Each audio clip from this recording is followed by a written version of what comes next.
Today we're going to be reading all about LifeGuard dogs. Beach Rescue. On the morning of July 5th, 2012, the weather at Sant'Agostino Beach in Italy was clear and calm, just perfect for a swim. Shortly before noon, however, the wind picked up. Soon it blew so hard that it pushed two swimmers dangerously far from shore. One of them was an 8-year-old girl. The other was a 64-year-old man. Unable to make it back to the beach, the two swimmers were stranded in the choppy ocean water. Fortunately, a lifeguard named Ariel was on duty. With her partner, she managed to swim out and safely bring both swimmers back. The two rescues added up to a good day's work for the pair of lifeguards. But most of the time, such an event wouldn't make the headlines. This time it did. That's because one of the lifeguards, Ariel, was a dog. A special gift. The fact that Ariel is a dog isn't the only reason her story made headlines. The yellow Labrador Retriever had once belonged to a very famous person, Italian soccer star Francesco Totti. Francesco, who played for the team that represents Rome, had received Ariel when she was just a puppy. The little dog was a gift from one of the team's sponsors. Francesco wanted to make a difference to people throughout his country, so he decided to donate Ariel to a very special organization, the Italian School of Water Rescue Dogs, known as in Italy as Scuola Italiana Cani Salvatigo, or SICS for short. This training center is dedicated to saving people's lives in new and unusual ways. A new kind of school. Today, SICS has 15 training centers in different parts of Italy. More than 300 dogs and their handlers watch over beaches throughout the country. The lifeguard teams, known as canine units, have rescued dozens of people. During the 1980s, however, there was no lifeguard school for dogs. In fact, at the time, there was only one human and dog water rescue team. It was made up of Faurizio Polina, a civilian protection worker, and his Newfoundland dog, Mas. Faurizio and Mas worked side by side to find the best ways to help swimmers and boaters in trouble. After a while, they started training in the Italian Coast Guard. They were able to perform rescues with its members, using Coast Guard boats and other equipment. Then, in 1989, Faurizio started SCIS so that other people and their dogs could learn to perform the kinds of rescues he and Mas had developed. A bold dream. The idea of teaming up with dogs to perform water rescues had been forming in Faurizio's mind for a long time. When he was a civil protection worker, he had seen certain rescue dogs in action after earthquakes. The memory of the dog's strength and courage stayed with him. Faurizio also could not forget a legend he had heard about sailors who traveled the seas long ago. In the story, a large ship is hit by a storm. A huge wave crashes against the ship and washes one of the sailors overboard.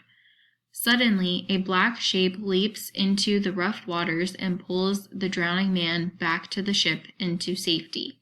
According to the legend, the black shape was a Newfoundland dog, just like Mas. Faurizio researched the history behind these dogs, including their heroic work on sailing ships. Today, thanks to Faurizio, some SICS dogs continue this tradition by accompanying sailors on ships. The top breeds. According to the rules set by the Italian School of Water Rescue Dogs, any dog can train there to save lives. It must, however, be confident in the water and weigh at least 55 pounds. This weight requirement is important since a rescue dog needs to be more than just a good swimmer. It also must be strong enough to pull people and boats through the water. Not surprisingly, most of the dogs that have trained at the school are Newfoundlands, like Moss. The two other breeds that excel at water rescue are Labrador Retrievers, like Ariel and Flipper, and Golden Retrievers. Strong swimmers. What makes Newfoundlands such great lifeguard dogs? In addition to their size and strength, they have bodies that are built for swimming. The Newfoundland's large paws are webbed, like ducks. The webbing or extra skin helps the dog push more water, which makes each stroke more powerful. A Newfoundland also has a muscular tail that acts like a rudder. The strong tail helps the dog steer itself as it moves through the ocean. Labrador Retrievers and Golden Retrievers are also powerful swimmers. Both of these dogs have strong muscles that allow them to move easily through the water. They both also have rudder-like tails that help them steer their bodies. Focused and fearless. Newfoundlands and Labrador Retrievers don't just have the right physical qualities to be lifeguard dogs. They are also able to pay attention to the water and spot problems right away. That's what happened when Ariel performed her very first rescue. At the time, a 23-year-old swimmer found herself in trouble in deep water. She started waving her arms for help. Ariel, who was in a raft with her handler, was the first to see the struggling woman. Lifeguard dogs must also be fearless. Newfoundlands and Labrador Retrievers are known for diving into the waves whenever they can. This trait comes in handy when it's time for them to start training to save lives. Starting out at school. Dogs can start training at the Italian School of Water Rescue Dogs when they are puppies or adults. However, instructors believe that the best age to start is at about 4 months. Whether the new students are puppies or adults, their first lesson focus is on obedience. The dogs work on paying attention to their handlers and getting along well with other dogs. For the next set of lessons, the dogs learn to feel comfortable in the water. Then they learn to swim alongside their handlers. During this time, a dog and its handler are practicing more than just swimming skills, however. They are building a sense of trust and teamwork that they will need in order to perform rescues together. More to learn. In more advanced courses at the school, dogs become familiar with special equipment, such as a harness. They also try out different types of life-saving actions. For example, during a rescue, a dog and its handler might need to jump from a boat or raft. The dogs learn how to follow their human partners into the water without losing any precious time. Once in the water, a dog might swim side by side with its handler to reach the victim. The dog can then tow the victim, who holds onto the dog's harness, back to safety. Or the dog might tow its handler to the victim. This helps the handler save his or her strength in order to be able to give the victim CPR while still in the water. Sometimes saving a few minutes by not waiting to give CPR until the victim is back on land can mean the difference between life and death. Beach. The toughest rescues.